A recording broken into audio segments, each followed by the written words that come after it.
Picture this. It's a Friday night. The banks are closed for the weekend. You go to check the stablecoin you've been holding for years. The one your friend told you was as good as cash. The one that's pegged to the dollar. Always $1, no matter what. The website says it's fully backed, but now it's trading at 87 cents, a 13% gap. You can't get out without locking in that loss. You can't hedge. You don't know if Monday morning opens with the peg restored or with everything you had cut. That was March 11th, 2023 for millions of people who held USDC. Silicon Valley Bank had collapsed earlier that day. Circle, the company that issues USDC, had about $3.3 billion of its reserves stuck inside that bank, out of about $40 billion total. The market did the math fast. USDC dropped to roughly 87 cents in 36 hours. The stablecoin everyone called the safe stablecoin, the institutional one, the audited one. It recovered 4 days later when the Federal Reserve announced it was backstopping SVB depositors. Most holders made it out whole. But for that weekend, a long, slow 72 hours, millions of people learned the hard way. Stable is a marketing word, not a structural one. Here's the thing. Most of you watching this still hold the same stablecoin you held that weekend, and you still hold it the same way. Before we go any further, let me introduce myself. I'm the DeFi Doctor, Head of Education at Decentralized Masters. The doctor part is real. My background is in medicine, but I've since pivoted to the blockchain. I'm a certified blockchain analyst, and I've architected the curriculum at Decentralized Masters for 4 years now. At the time of this recording, our company has more than 150 team members, 35 full-time analysts, over 4,500 active members, more than 800 verified reviews on Trustpilot, and our members collectively hold more than $4 billion in net worth. For our community, I teach DeFi the way I was taught medicine.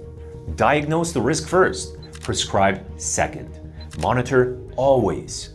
What I want to diagnose for you today is one of the most misunderstood assets in this whole space, the stablecoin. Most of you treat all stablecoins as the same asset.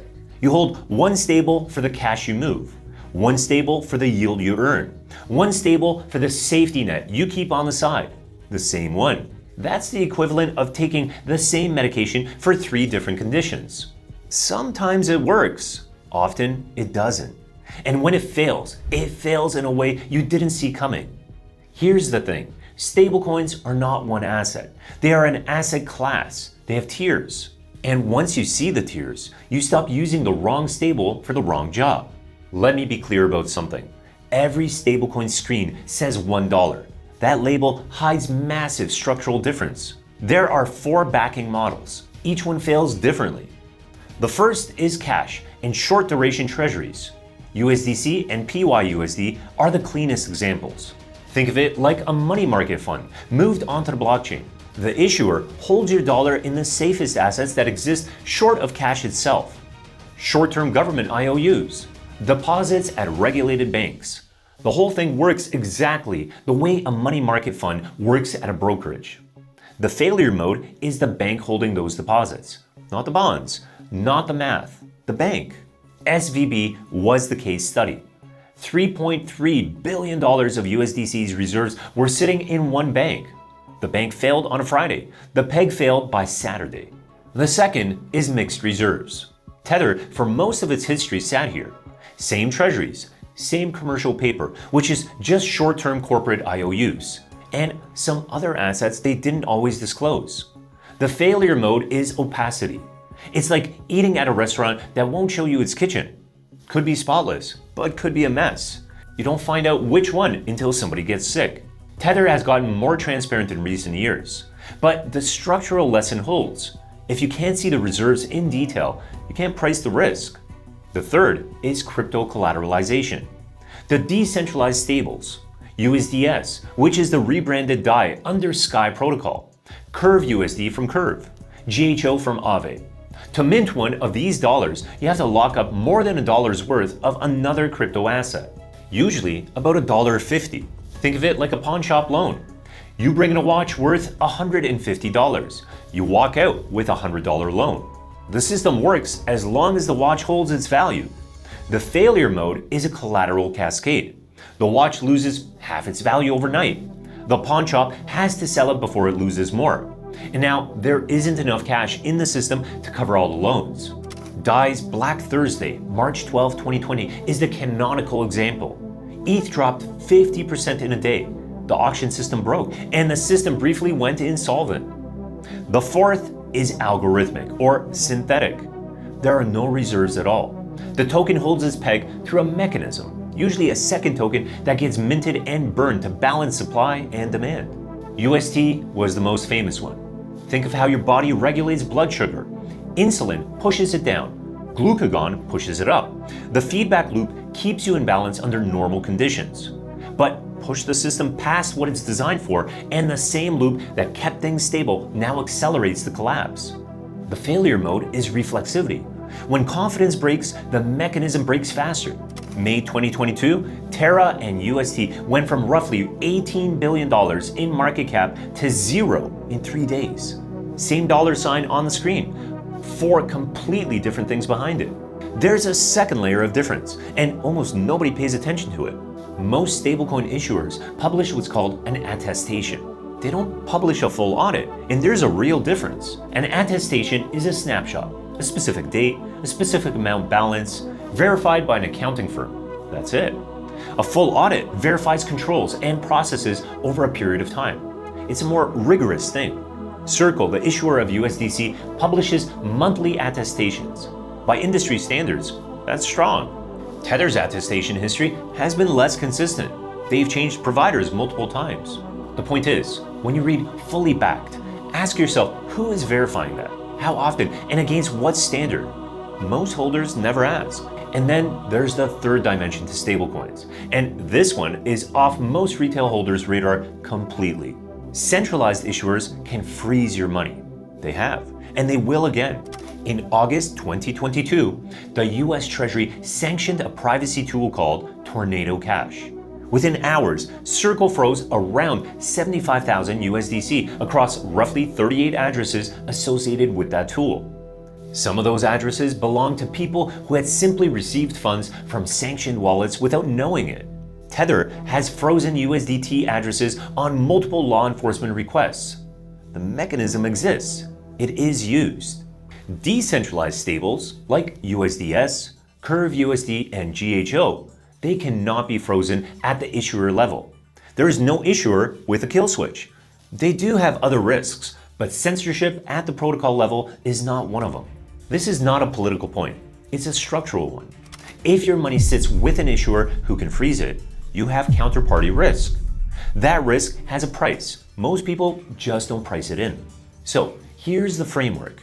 3 jobs, 3 tiers, different stable for each. The money you move in and out of. Deposits to centralized exchanges, payments, on-ramps and off-ramps. The job is liquidity and speed. The best fit is whichever stable is most liquid and most accepted on the venue you're using. That's almost always USDC or USDT. The risk you accept is counterparty risk. You mitigate it by not holding for too long. Tier 2, yield deployed reserves. The money parked in DeFi protocols earning a return. The job is capital efficiency. The best fit is whichever stablecoin has the deepest, most real yield in the protocol you're using. But here is where I have to stop and be specific. You have to know the difference between the base rate and the incentive-driven yield. Take Aave's RLUSD pool. At the time of this recording, the total APY is around 5.11%. Sounds great. The base rate, the rate the protocol generates from actual lending, is only 0.8%. The other 4+ percentage points come from external incentive rewards. If those rewards stop, the yield collapses. So when you compare yields across stables, always compare base rates. The incentive layer is temporary. Tier 3, censorship-resistant reserves. The long-term safety net. Money that should not be freezable by anyone. The job is sovereignty. The best fit is decentralized stables. USDS, Curve USD, GHO. The risk you accept is smart contract risk and collateral cascade risk. Different from Tier 1. Not worse, but just different. Most retail holders have zero allocation to Tier 3. That is the most common gap I see. One more thing before we wrap up. When a stablecoin depegs, and it will happen again, most people do one of two things wrong. They panic sell at the bottom, or they freeze and do nothing. There's a better way. A 60-minute decision tree. Step 1. Ask one question. Is this a liquidity depeg or a solvency depeg? A liquidity depeg means the backing is intact but temporarily inaccessible. USDC in March 2023 was a liquidity depeg. The reserves existed. They were stuck inside SVB. But once SVB was resolved, the peg returned. Recovery took 4 days, and if you sold at 87 cents, you locked in a 13% loss for nothing. Now, a solvency depeg means the backing is gone or never existed. Terra in May 2022 was a solvency depeg. The mechanism that was supposed to back UST didn't have real reserves to fall back on. $18 billion in market cap went to zero in 3 days. If you didn't sell early, you lost everything. Step 2. Diagnose. Is the issuer disclosing reserves in real time? Is the depeg happening on every venue or just one? Is there a known proximate cause? A banking failure, an exploit, or is it just unexplained? Liquidity depegs almost always have a clear cause, and the issuer is communicating. Solvency depegs are unexplained, and the issuer goes quiet. Step 3. Act. Liquidity depegs reward patience. Solvency depegs reward speed. Knowing the difference in the first 60 minutes is what separates the holder who recovers from the holder who is wiped out. Now, here's what I want to leave you with today. Most holders will never tier their stables. They'll keep one stablecoin doing 3 jobs, and one day the wrong one will fail at the wrong moment, and they'll wonder how they didn't see it coming. You don't have to become one of them. Tier your stables. Diversify across at least 2 of the 3 tiers. Set a 60-minute plan for what you'll do next if any of them depegs.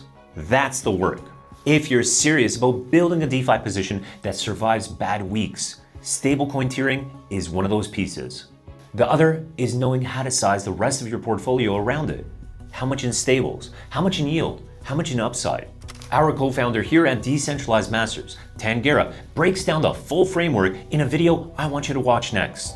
It's the exact system he used to turn $57,000 into over $1.87 million. It's where most of our members start, and it's where I would want you to start too. The link is in the description below. I'll see you over there.